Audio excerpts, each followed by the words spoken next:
Hello மக்களே! இன்றைக்கி ஒரு சூப் ரெசிபி தான் வந்து பார்க்க போகிறோம். 1 இயர் ப்ளஸ் பேபிலேருந்து தாராளமாக இந்த சூப்பை வந்து நீங்கள் கொடுக்கலாம். கடைகளில் வாங்குற அளவுக்கு டேஸ்டியாக, க்ரீமியாக இருக்கும். இன்றைக்கி நம்ம பார்க்க போகிறது ப்ரொக்கோலி சூப் தான்.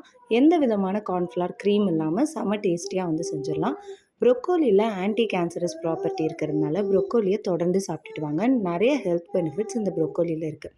ஒரு வானல் எடுத்துக்கோங்க. அந்த வானலில் 1 ஸ்பூன் வந்து வெண்ணெய் சேர்த்துக்கலாம். நீங்கள் வெண்ணெய்க்கு பதிலாக நெய் கூட சேர்த்துக்கலாம். நல்லா உருகினதுக்கு அப்புறமா ஒரு 7லேருந்து 8 முந்திரி வந்து சேர்த்துக்கோங்க. 3 பெரிய பல் பூண்டு சேர்த்துருக்கேன். ஒரே ஒரு பிரியாணி இலையை சேர்த்துக்கோங்க. அதுக்கு மேலே எதுவுமே சேர்க்க தேவையில்ல. நல்லா இது பொரிஞ்சதுக்கு அப்புறமா இதில் 2 மீடியம் சைஸ் வெங்காயம் வந்து சேர்த்துக்க போகிறேன். இந்த வெங்காயத்துக்கூடயே 1 ஸ்பூன் மிளகு, 1 ஸ்பூன் சீரகம் வந்து சேர்த்துக்கோங்க. வெங்காயம் நல்லா கண்ணாடி பதத்துக்கு மாறணுங்க. அதுக்கப்புறமா தான் இதில் நம்ம ப்ரொக்கோலியை வந்து சேர்க்க போகிறோம். ப்ரொக்கோலியை நான் ஒரு 5 நிமிஷம் வந்து சுடுதண்ணியில், நல்லா கொதிக்கிற சுடுதண்ணியில் போட்டு எடுத்திருக்கேன். உப்பு சேர்த்து இதை வந்து ஒரு 5 நிமிஷம் மட்டும் போட்டு எடுத்துக்கோங்க. ரொம்ப வேகணுன்ற அவசியம் கிடையாது. இப்போ நம்ம தண்ணியில் வந்து வேக வச்சுக்கலாம். 1 டம்ளர் தண்ணி வந்து சேர்த்து நம்மளுடைய ப்ரொக்கோலியை வேக வச்சுக்க போகிறோம்.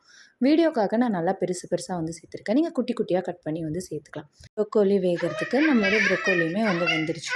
ஒரு 5லேருந்து 7 நிமிஷத்துக்குள்ளே நம்மளுடைய ப்ரொக்கோலி வந்து வெந்துடும். அதனால் வெங்காயம் நல்லா வதங்கினதுக்கு அப்புறமா நீங்கள் வந்து ப்ரொக்கோலியை சேர்த்துக்கோங்க. கரண்டியை வச்சு கட் பண்ணி பார்த்தீங்கன்னா நம்மளுடைய ப்ரொக்கோலி ஈஸியாக வந்து கட் ஆகும். நம்ம சேர்த்த தண்ணி எல்லாமே நல்லா வத்திடுச்சு. ஹை ஃப்ளேம்லேயே வச்சு இதை வேக வச்சுக்கலாம். இது நல்லா ஆறுனதுக்கு அப்புறமா இதை நம்ம ஒரு மிக்சர் ஜாரில் அரைச்சி எடுத்துக்க போகிறோம். நல்லா ஃபைனாக வந்து அரைச்சி எடுத்துக்கோங்க. இந்த மிளகு, சீரகம் எல்லாமே அரைப்பட்டிருக்கணும்.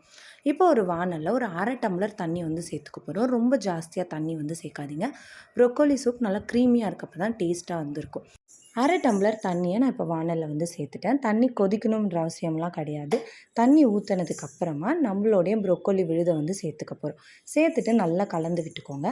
கலந்து விட்டுட்டு இதில் உப்பு வந்து சேர்த்துக்க போகிறோம். நம்ம ஏற்கனவே கொஞ்சம் கூட உப்பு சேர்க்காதனால இப்போ இந்த சூப்புக்கு தேவையான மொத்த உப்பையுமே வந்து சேர்த்துருங்க. காரம் பத்தலைன்னா இந்த ஸ்டேஜில் மிளகுத்தூள் வந்து சேர்த்துக்கலாம். இதில் டேஸ்ட்டை அதிகப்படுத்துறதுக்காக ஒரு 1/4 ஸ்பூன் வந்து சர்க்கரை வந்து சேர்த்துருக்கேன். அதுக்கு மேலே அதிகமாக நீங்கள் வந்து சேர்க்கக்கூடாது.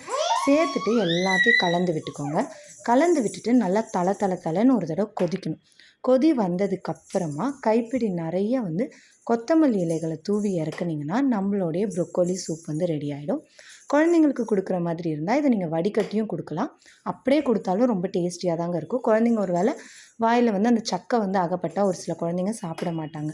அந்த மாதிரி குழந்தைங்களுக்கு வடிகட்டி கொடுத்துருங்க. பெரியவங்களாக இருந்தால் அப்படியே வந்து குடிக்கலாம். ரொம்ப டேஸ்டியாக இருக்கும். கண்டிப்பாக ட்ரை பண்ணி பார்த்துட்டு எப்படி இருந்துச்சுன்னு மறக்காமல் கமெண்ட்டில் சொல்லுங்கள். வீடியோ பிடிச்சிருந்துச்சுன்னா லைக் பண்ணுங்கள், ஷேர் பண்ணுங்கள். மறக்காமல் நம்ம சேனலுக்கு சப்ஸ்கிரைப் பண்ணிவிடுங்க. பக்கத்தில் இருக்க பெல் ஐக்கானில் ஆல் என்ற ஆப்ஷனை சூஸ் பண்ணிக்கோங்க. அப்போ தான் நம்ம சேனலில் போடுற எல்லா வீடியோஸும் உங்களுக்கு நோட்டிஃபிகேஷனாக வரும். இந்த வீடியோவை பார்க்குறதுக்கு உங்களோட வேல்யூபிளான டைமை ஸ்பெண்ட் பண்ணதுக்கு தேங்க்யூ.